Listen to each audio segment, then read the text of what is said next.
Hi everyone, welcome back to VLSI for everyone. In today's video, we are going to understand one of the most important basics in digital design, combinational and sequential logic. This topic is very important for VLSI interviews, RTL coding and synthesis. By the end of the video, you will clearly understand what is a combinational logic, what is a sequential logic, how they are different from each other, how RTL coding is different for both, and how synthesis treats both kind of circuits. So let's get started. What is a combinational logic? Combinational logic is a digital circuit where the output depends only on the current inputs. It does not store any previous information. That means there is no memory involved. Whatever inputs you apply right now, the output is generated based only on those inputs. Some of the example of combinational logics are AND gate. So let's take an example of an AND gate. If you see this AND gate, its output is Y and inputs are A and B. So whatever may be the input A, B, let's take an example. A is 1, B is 1. Then the output Y will be equal to 1. Now consider a second input where A is 0 and B is 1. In that case, the output Y will be 0. So this case, we can see the output purely depends on the input conditions. More examples of combinational logics are AND gate, OR gate, adders, subtractors, multiplexers, demultiplexers, encoders, decoders, and comparators. What is a sequential logic? Sequential logic is a digital circuit where the output depends on the current inputs as well as the previous state. This means that sequential logic has memory. It stores information using memory elements like latches, flip-flops, and registers. Sequential circuits are usually controlled by a clock.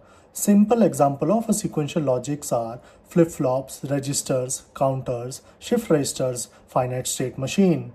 Now let's take a simple example of a 2-bit up counter which increases by 1 every clock cycle. So the initial value of that counter will be 0, 0. After 1 clock cycle, this will increment to 0 and 1. And after that, it will become 1, 0. And after that, it will become 1, 1. And after that, it will move back to 0, 0. Now this is an example of a sequential logic because the output not only depends on the current input, that is increment by 1, but also depends on the previous state. So it goes from 0, 0 and input comes as plus 1. So it looks at its previous state. Because it was 0, 0, now it becomes 0, 1. Now in the next clock cycle, again it increments by 1, but its previous state was 0, 1, so it becomes 1, 0. And then after that, again increment by 1 and it becomes 1, 1. And then it again recounters to 0, 0. So this is a perfect good example of a sequential logic. Now coming to the differences, the primary difference between a combinational and a sequential logic is memory and timing. In combinational logic, the output only depends upon the input, whereas in sequential logic, the output not only depends on the input, but also depends on its previous state. In combinational logic, no memory is required, whereas in sequential logic, it has memory because it has to remember the past or previous state. Combinational logic also does not need any clock, whereas sequential logic, clock is required. For combinational logic, the output changes as soon as the input changes with the propagation delay, whereas in sequential logic, the output changes only on the clock edges, and for that, setup and hold conditions also comes into picture. For combinational logic, it is implemented using logic gates, muxes, decoder, and similar blocks, whereas sequential logic is implemented using flip-flop, latches, registers, and counters.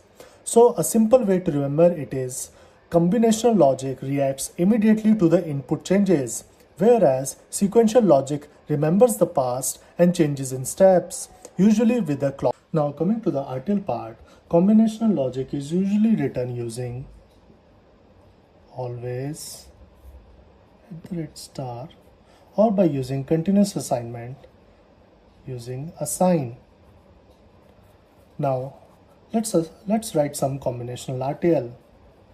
So if I write something as assign y equal to a and b, If I write an RTL like this and do a synthesis, it will create an AND gate having two inputs A and B and one output Y.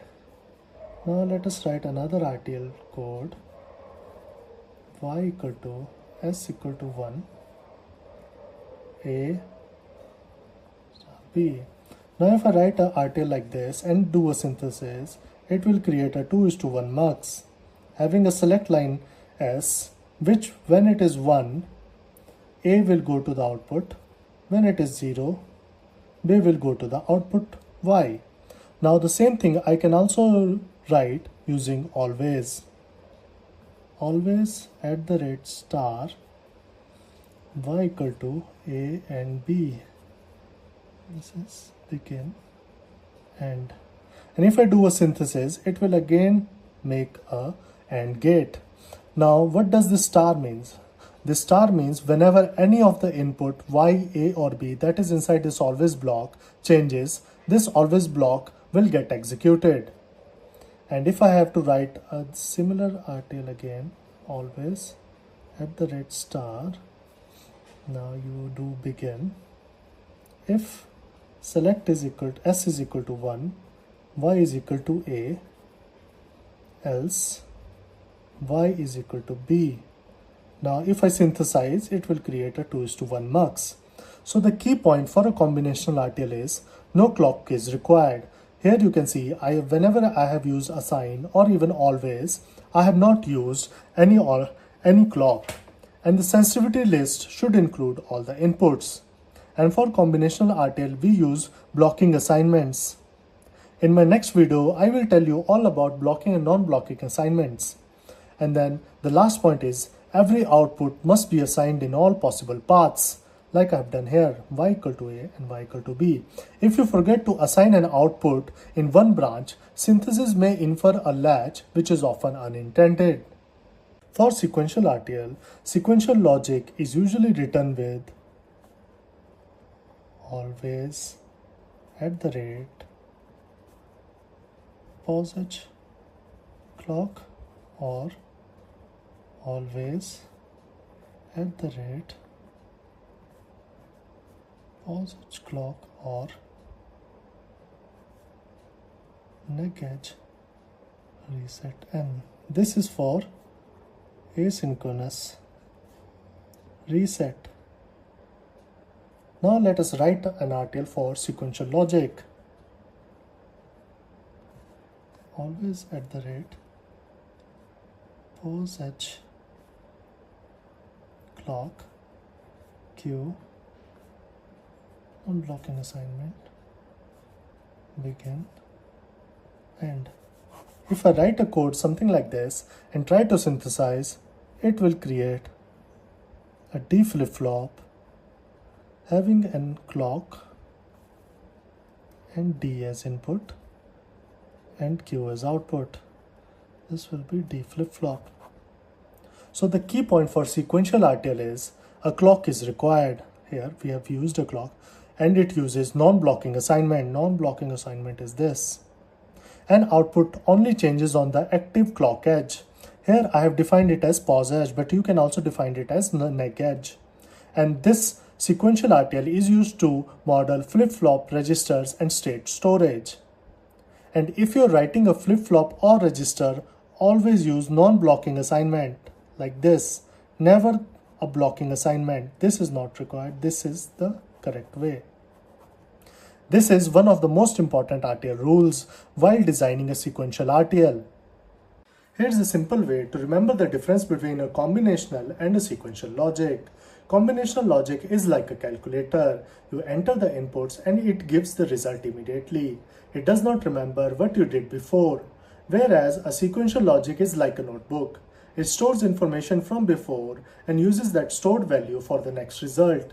That is the core idea behind memory in digital systems. And why sequential logic needs a clock? A clock tells sequential circuit when to update their state. Without a clock, a sequential circuit would not know when to store the new value. That is why flip-flop and registers are usually edge-triggered. The clock makes the design predictable and synchronized. In my next video, I will explain the difference between blocking and non-blocking assignment. Thanks for watching and subscribe for more content.